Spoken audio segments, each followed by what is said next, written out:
Hello there. I was asked to tell you about the extent of the damage to the main building caused by the recent storm. Oh, that's right. I take it that most of the damage is just to the main building? It is indeed, since the building is so old. However, luckily, the damage is minor, and all of it can be fixed in one day, given that we have 5 people in our team. What will you be doing first? I understand you start at 8 in the morning. That's right, and we were going to remove the fallen tree, but we've been told there are exams that morning, and I'm sure the sound of those saws and other heavy equipment will disturb all the students. So instead we'll fix that leaky roof. That's a 4-hour job, since it involves substantial repair, not like fixing broken windows, which can be done quite quickly. So you'll fix the broken window after that, from midday? We could do that, but since we'll be working in the ceiling, it's more logical to get rid of those birds' nests there. It's a small job, but will require crawling inside the ceiling cavity, which is not an easy exercise, so that will take about an hour. But this is good, since by that time the exams should be over, and we can address that tree which has been blown over, after our 1-hour lunch break, of course. It will be quite noisy dealing with that, but it will be finished by 3 o'clock.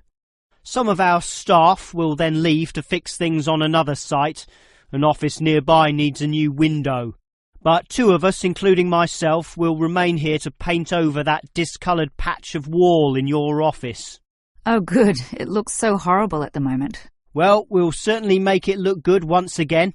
And in the last hour of our working day, we'll fix up that problem with the wiring. Apparently the power doesn't go to one of the classrooms. Probably some water has gotten into the fuse box, so we'll just change a few wires and clean up the moisture, and it should be fine. I certainly appreciate all the effort you and your team are taking to fix things here, but I do have one request. And what is that? You said you're going to paint the back wall in my office. Will it be the same colour as before? Yes, we'll make it a nice white colour. Well, that's the point. I'd prefer it to be yellow to match the furniture. The furniture is orange, actually, but I think yellow is a nice match. Can you do that? We can certainly do that. Yellow it is. Certainly a prettier colour than just plain white, or the blue in my kitchen at home for that matter. And we can leave the paint can with you in case you need to do some touch-ups or if the stain reappears. I'll just leave it in the garden shed, the one next to the main classroom. And incidentally, about those birds in the ceiling, I was just investigating and I heard the chirping of little baby birds in there, so there must be some young ones in a nest. I just thought you'd like to know that we can give them to a wildlife reserve.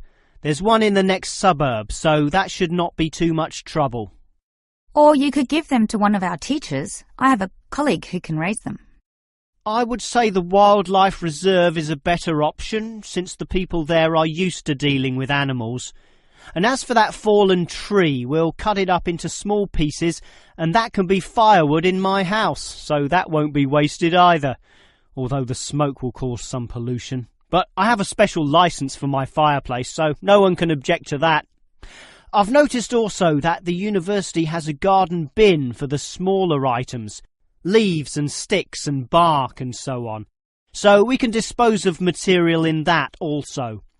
You do have some waste piles out the back, but a proper garden bin means that the material will be recycled, and that's better for the environment, so you can rest assured we will use that.